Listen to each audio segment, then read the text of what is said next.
Mag-drive ng kotse guys, turuan nyo ako. Meron nga tayong bagong sasakyan kaso di mo tayo marunong mag-drive. Guys, ganda po ng loob niya, no? Yun po ang aking pamangkin, no?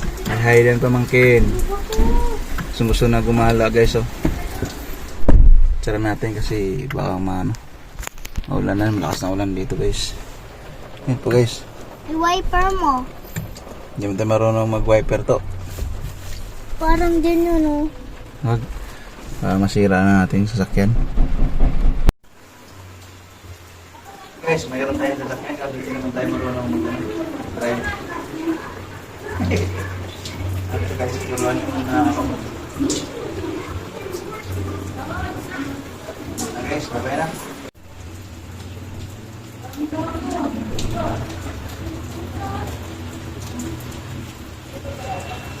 Ginawa mo. Bukan natin yung bawang sasakyan natin guys.